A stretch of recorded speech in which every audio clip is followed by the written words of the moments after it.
Foundation Squad.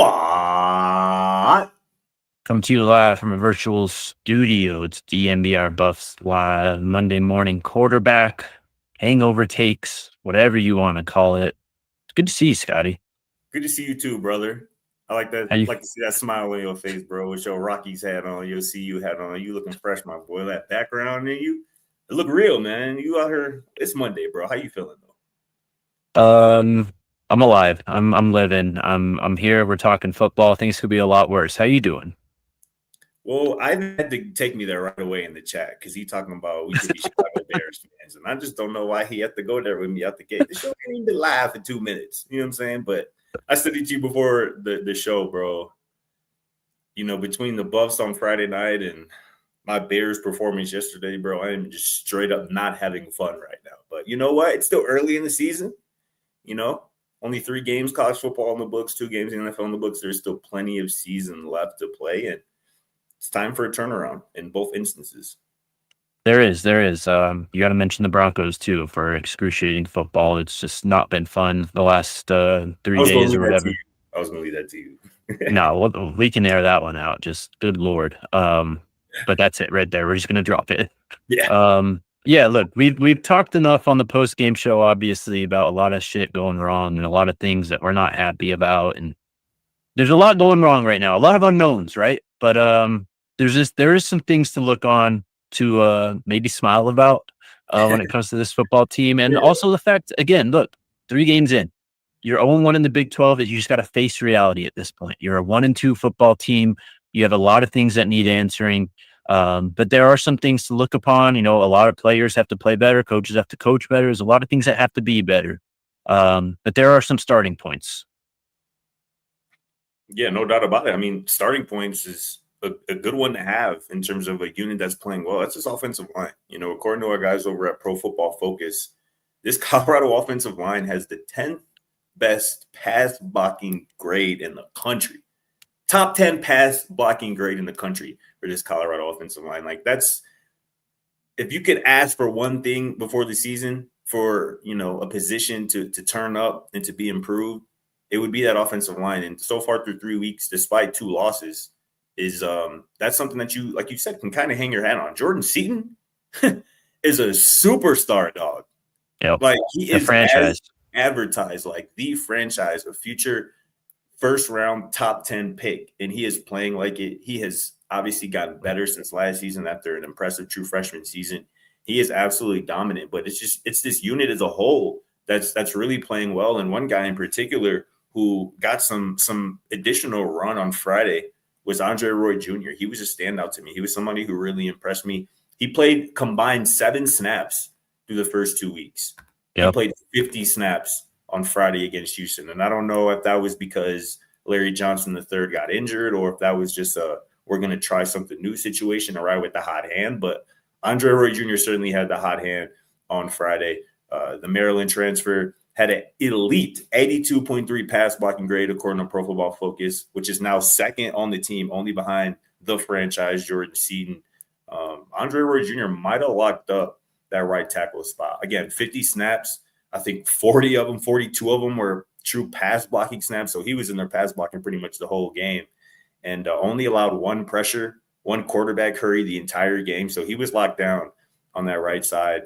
I mean, if you got 2 tackles who you can really trust and, you know, maybe 3, you know, assuming Larry Johnson is still healthy and still in the rotation, that's a good spot to be in. And it's indicative of how solid at times this running game has looked.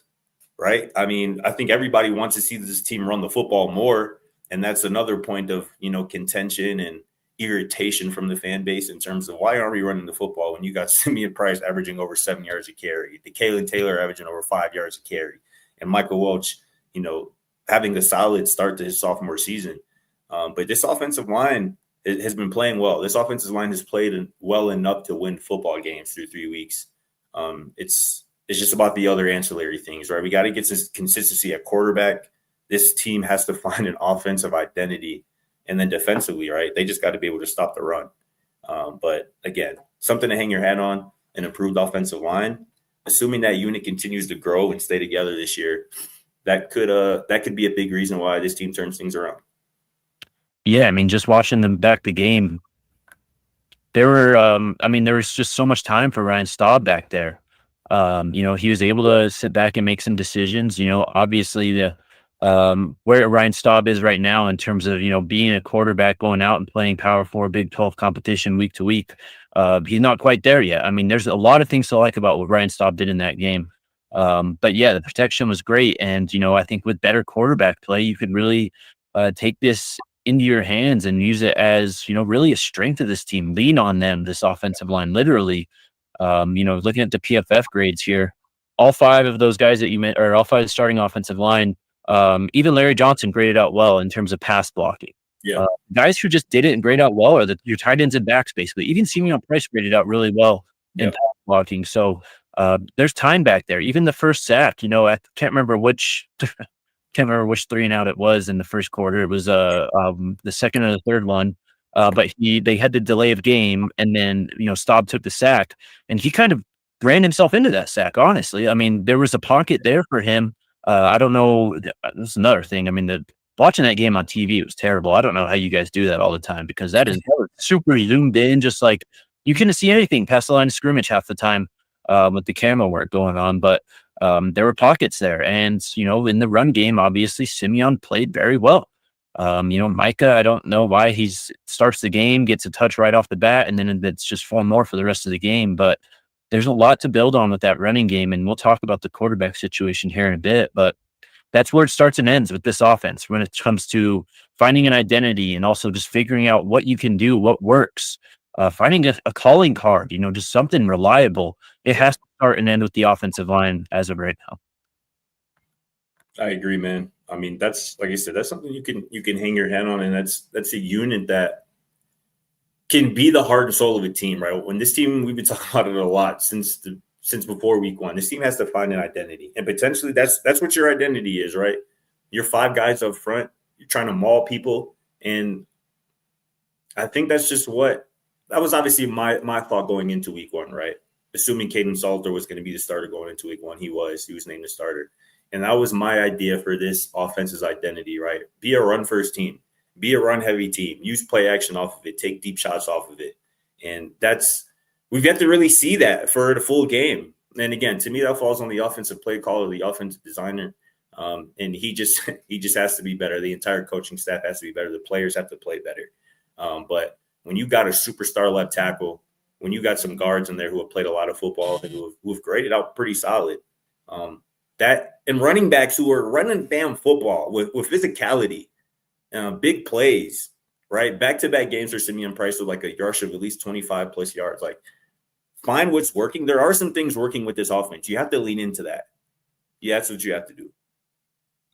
Totally, 100%. Someone mentioned the run blocking. According to PFF, didn't grade out well.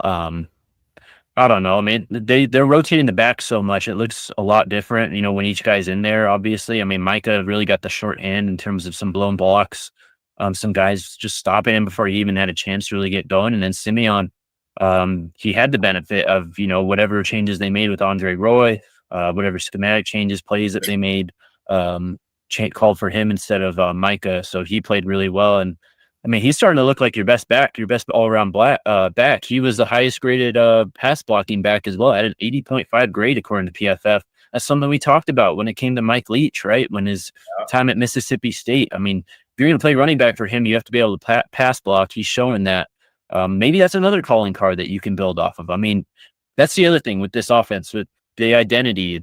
You're really torn between 2 polar opposites, being a run first team with Caden Salter at quarterback, or you put Julian or Ryan Staub back there and you use these wide receivers and you let these guys just pass block all the time. So, I mean, we'll see which way they end up going, but it's clear they can go either way. We'll get to quarterback here in a bit if you want to get to standouts. So unless you have anything else. Yeah, let's get right to standouts. It's a perfect segue because Simeon Price was one of those standouts that I wrote about today. I published my week 3 stock report for the Colorado football team today on the DNVR.com. I'm dropping that every Sunday or Monday, depending on when the game is. So go check that out on the site right now, thednvr.com, as well as my story from right after the game on Saturday morning that was published. And if you're on a diehard, man, it's a good time to do it, man. It's the perfect time to do it to make sure you don't miss any of the content, any of our behind the scenes stuff, because we had a time in Houston, and I want everybody to enjoy that as much as they can. You know what I'm saying? But Simeon Price, like I said, was one of the standouts that I wrote about. Right, this man is averaging 7.1 yards a carry. Jake, 7.1. Oh my God, I yards a didn't even carry. know this. 7.1 yards a carry, Oh. bro. Through 3 games, 19 carries for 135 yards. Like Oh my I God. said earlier, back-to-back games with at least a rush of 25 plus yards, like chunk gains. He's running with physicality. He's running with toughness. He has the speed, obviously, to break a big play. And this is just somebody at this point who just needs to be given opportunities every single week. And to add to that, you mentioned earlier, he is arguably the best pass blocker in that running back room. Like, this is somebody who needs to be on the field a lot. And I know this is a similar sentiment that I had with DeKalen Taylor a couple weeks ago in a different sense, right? He's obviously a much different player than Simeon Price, but we're talking about identity, physicality in an offensive line that's playing well right now. That's what you got to lean into. You got to lean into what's working right now. Simeon Price is rolling right now, and his confidence is at an all-time high, and that's something that, again, I need to see him continue to grow and see him continue to get reps. Because, at this point, as much as we want to see the receivers ball and be given opportunities, this team just has to be a run-first, run-heavy team. And off of that, everything else is set up. And Simeon Price has proven and shown to be somebody who should be a focal point of this offense. Totally. I didn't even know he had 7.1 yards per attempt. That's insane. Feed that, man. Obviously he's got to get more touches, and, being your best pass blocker at that position, he can kind of make it easier when you're in this kind of identity crisis right now. You got to lean on those guys, man. Those guys like him, like DT. You got to lean on those guys who can fulfill multiple roles, who can help you kind of put out stuff that looks the same but is different on a play-by-play basis to help you find some type of advantage on that side of the ball. Main standout on the defense, though, has got to be Alex McPherson. I mean, the kid absolutely out. True freshman. He was the highest graded player by the Buffs according to PFF overall in this entire game. Alex McPherson was the best player according to PFF in this football game. Only played 25 snaps, but he ends up having 5 total pressures, 1 sack, a hit, 3 hurries. Also has 1 tackle and 2 run stops. Look, you're looking for answers on that defensive line too. They did not play well.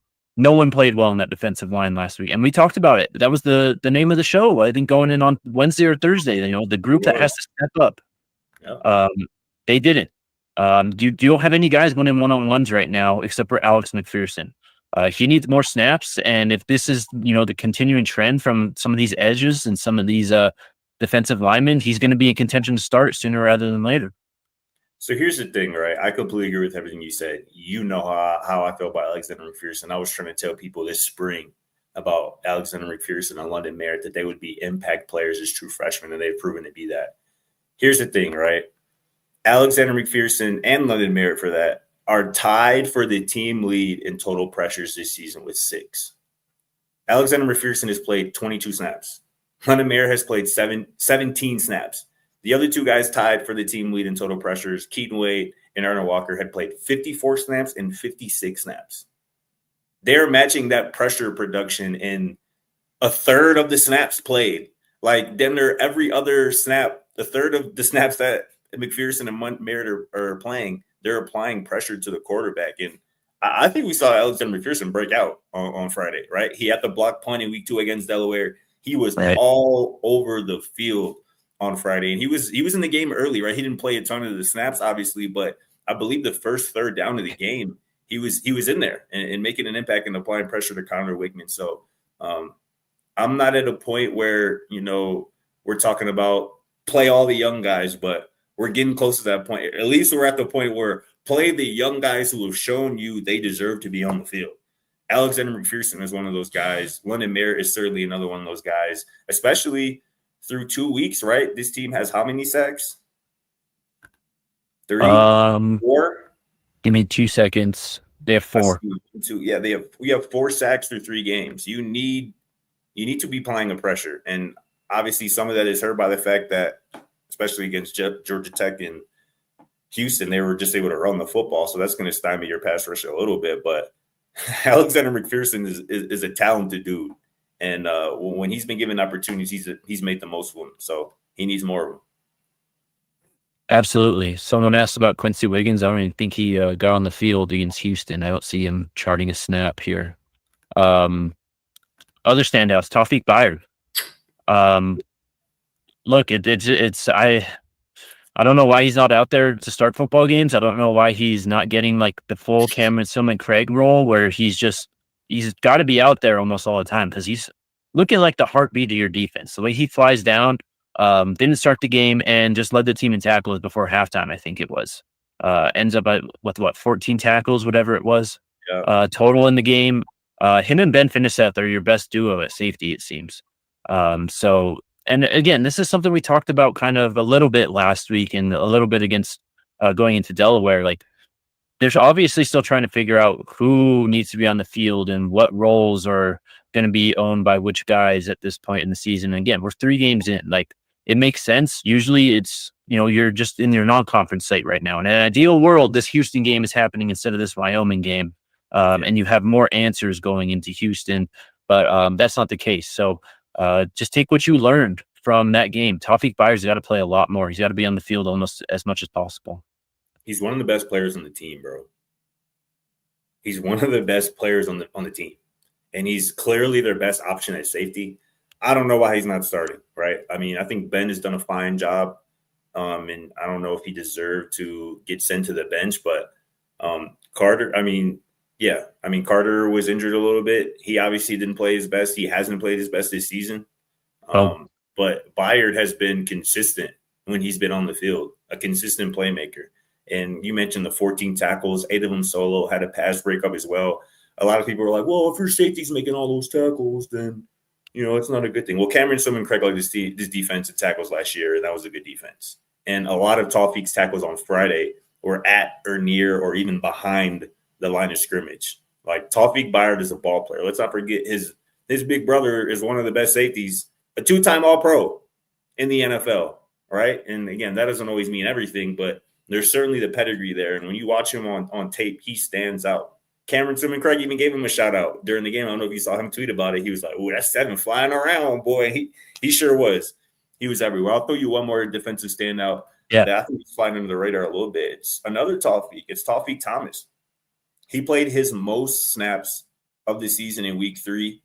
He played 11 in week 1, 16 in week 2, 21 on Friday against Houston. So his playing time has increased every week. He had 2 tackles, 1 for a loss, and a quarterback hit on Friday. And he actually, at this moment, has the highest defensive grade on the Colorado football team through 3 weeks, 78.9. And obviously, he might have took a backseat a little bit with the emergence of BDS, of Anquin Barnes Jr., but for a defense through 3 weeks that's struggling to stop the run, I would expect to see a bit more Tawfiq Thomas because, again, he's made the most of his limited opportunities. And for, like I said, defense is kind of looking for answers, stopping the run. I like to see Tawfiq in there a little bit more. I like that. I'm going to shout out Sean Myers again. I mean, I'm still going through the whole game with a fine tooth comb here, but he graded out really well according to PFF. And look, we talked about this after the Georgia Tech game. I mean, that speed that he has is something that you need at that linebacker position. It's what they're desperately missing at that linebacker position. They're missing a lot at that linebacker position, if I'm being honest.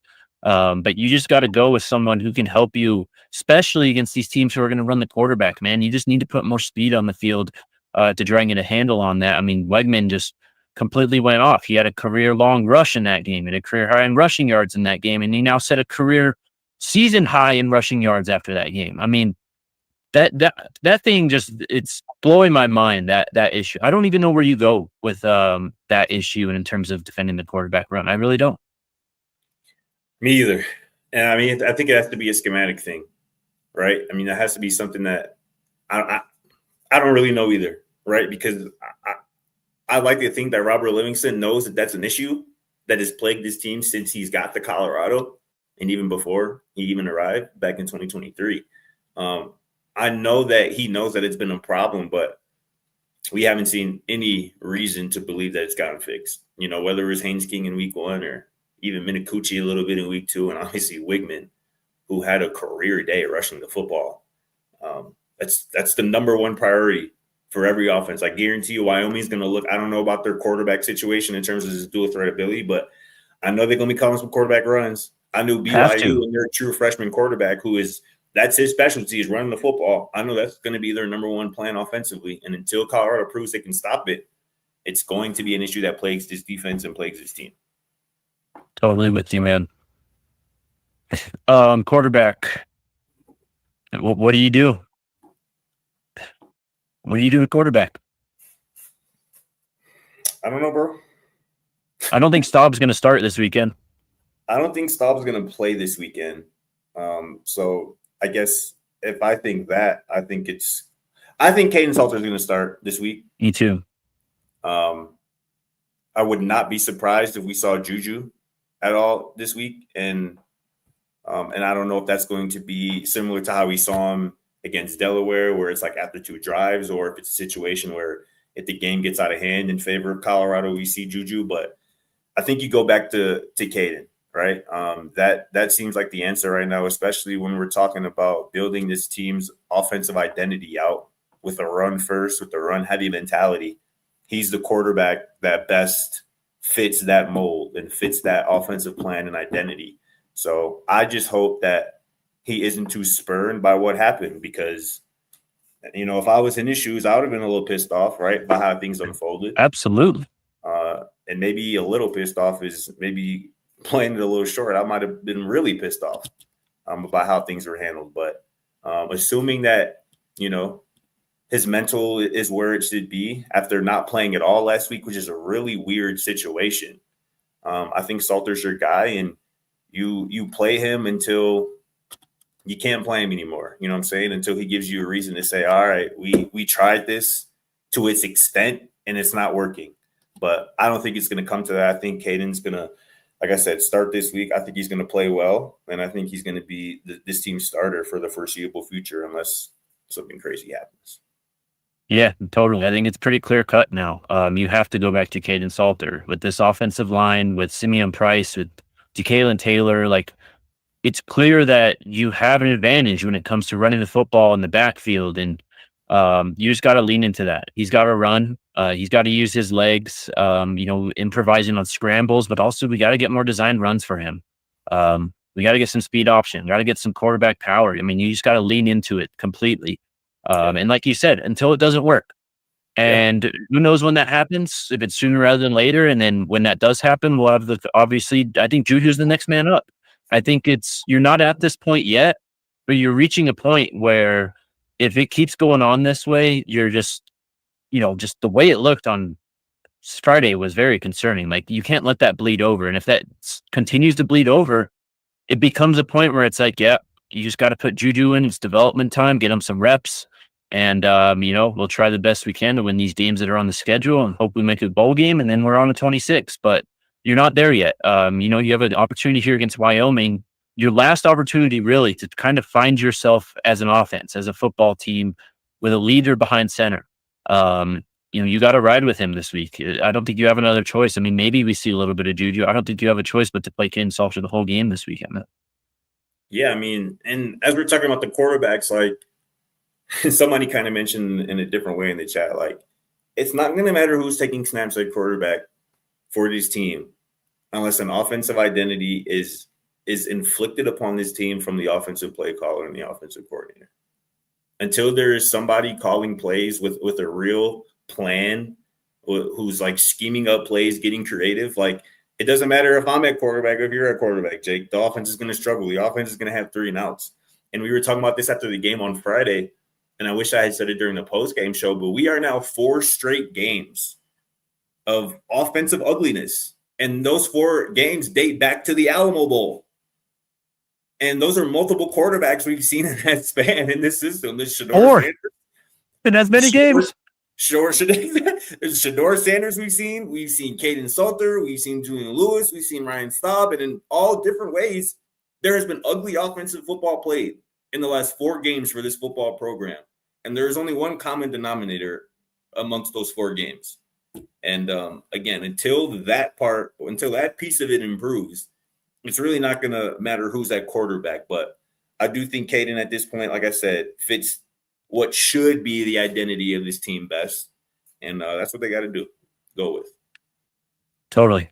Obviously, we'll talk to Coach Prime tomorrow. I doubt we'll get an answer on this tomorrow, but just real quick, talking you and I right here, it seems pretty clear cut what this team has to do and put Caden Salter back as starting quarterback, and then just kind of sink or swim with him in terms of this season. Anything else on Houston, the quarterbacks, before we just do a little quick Big 12 takeaways? No, not really, honestly. Let's move on. All right. Let's go to Utah real quick. I haven't watched this game yet. I'll get to it later today, and we'll talk about it obviously later in the week. But Utah was only up 3-0 on Wyoming at halftime. This game was in Wyoming. Devin Dampierre did kind of turn it on in the second half. But look, man, you can't be risking any games in this one. You gotta, like, we talk a lot about, the playoff lineup and stuff like that, like your go-to guys. You got to find it this game. I mean, you got to find it this game. You can't let Utah hang around and turn this into a football game. I think Colorado's 14.5-point favorites at this point right now, or they were yesterday at least. I saw 13, but yeah, it'll probably be right around there. 2 touchdown favorites right around. You got to cover. This game can't be close. You have to do that. You have to make sure that this game is locked up early, that you don't entertain Wyoming with the game at all, and that you can kind of move forward with Caden Salter, find something to call on as your just main attribute on offense. Utah did something against Wyoming on Saturday that I pray the Colorado football team can do this weekend. You mentioned that Utah was just up 3-0 at halftime over Wyoming. They came out in the second half and put together 3 straight touchdown drives. 3 straight touchdown drives. I don't remember the last time this happened for this program. It certainly hasn't happened this season. It obviously didn't happen in the bowl game. I'm going to look after the show and see the last time that happened, maybe Oklahoma State. But even then, putting together multiple solid scoring drives in a row. Not just scoring drives, but touchdown drives. That's what you need to do on Saturday against a Wyoming team that has some talent. I think they're well coached. But again, if you go up 21-0 on them, that's what everybody needs to see to, not feel great about this season, but just to feel a little bit better and be able to take just a breath from what we've seen on Friday. So that's obviously a little early. We're still 5 days away from the game, but that's something I want to see. Multiple touchdown drives in a row to show us some consistency, and hopefully those drives have some real identity to them. Yeah, totally. I mean, there's got to be a lot of uncertainty after every game the last 3 weeks from both. I mean, the coaches, the players, the fans, obviously. That should be the main goal, is just to kind of soothe the nerves, bring some sort of optimism to this football team, to where you are in the scope of the season, really. I hate to say that going into game 4, but we can't keep having, these meltdowns after every game, and because it's just not going to last. Obviously, it's just, you're going to be dead in the water by the time you get to November. So, another thing too is this is a night game. All right, that's something Coach Prime talked about on Friday after the game, where he's asked about what happened. He's like, maybe we just don't play well at night, and that was not something he was asked specifically about. That was something that Coach Prime brought up on his own, and it's on his mind clearly.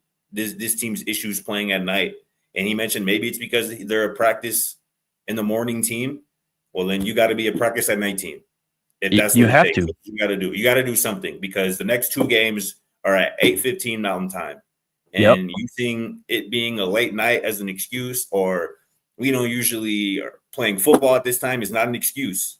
So that's another thing. That's another thing to watch. And again, when your nickname's Prime Time, when your head coach is Coach Prime, you're going to be playing at night. That's just the reality of it. And to say that you're not a good playing at night team, ain't nobody trying to hear that. Yeah, look, it's year 3. You have 2 of these back to back. You got to change something. You got to change the routine if you have to. You just got to get these guys ready to go, so that when the ball does kick off at 8:15, the next 2 Saturdays, there's no question about, does this team really want to be playing right now? Like we had on Friday night. So, other Big 12 stuff. I was just real quick. I was impressed by West Virginia. That win against Pitt. Couldn't believe they came back and won that. Dug deep in that one, man. They played 3 quarterbacks. One of them threw 2 interceptions on 4 passes. They're without their best player, and then they got another running back who comes in and rips off 141s, 3 tuds on 5.6 yards a carry. Yeah. So shout out to Rich Rod. That's a big rivalry win for them, and that's another game now on the schedule where it's like, maybe last week, obviously after the Jaheim White injury, you're like, maybe this is one. And now you're just seeing this team kind of respond from that already. And they're just not going to roll over for you. I mean, I know that's in November, but you can't chalk that up as a guaranteed W anymore. Honestly, it just ain't none of them games on the schedule no more. Facts. If you thought there were, that's not the case anymore. And I thought there were at the beginning of the season, right? I thought there were at least 3 of those where it's like, oh yeah, you could chalk that up as a dub. Get a lot of guys playing time. Nope. Not the same thing anymore. K-State with another tough loss to Arizona. Arizona finally shows some life. All of a sudden, they're 3-0. And I don't know who they have coming up, but K-State just yikes, man. Big game on Friday, low key. TCU versus Arizona. That could be really, really fun. Interesting. And I said it to you last week. Fafita might just be back, bro. And that's like massive for them. Right? Yeah. It's like the team might not be good, but they have like a difference maker at quarterback who like is playing with confidence. And like that's going to keep them in games and help them steal a couple games that they otherwise wouldn't get. So, that's like I said, that's going to be a fun matchup. Hoover versus Fafita on Friday. That should be fun. Last thing I got is just shout out Georgia Tech, man. That was a really good football team that Colorado played a couple weeks ago. And they proved it. They were at home against Clemson, and Clemson does seem kind of like a train wreck right now. Maybe this is segueing into a bigger takeaway. It's just, this is the most college football season of all time at this point. I mean, what we thought we knew going into the season, it's just all out the window. And it's September 15th. We made it 3 weeks before we had that kind of shock. So it's just the way it goes. Utah's climbing the polls now. It's just, what we thought we knew coming into this season about this team, about college football in general, about the Big 12. It's all been turned on its head. No doubt. Alrighty. We're going to get out of here. We would be, what are you laughing at? People jeez. People just make me laugh. We'll be back tomorrow. We got a Coach Prime presser. We got a lot of content still coming your way. Know Your Enemy, all that good stuff as well. As always, hit that diehard sign up, hit the subscribe and the like button, and consider becoming a supporters club member. Alyssa just dropped a behind the scenes video from Houston, so it's worth watching if you guys want to go check it out. All right, see y'all tomorrow. Take care, have fun. So was. We all silly like the mayor.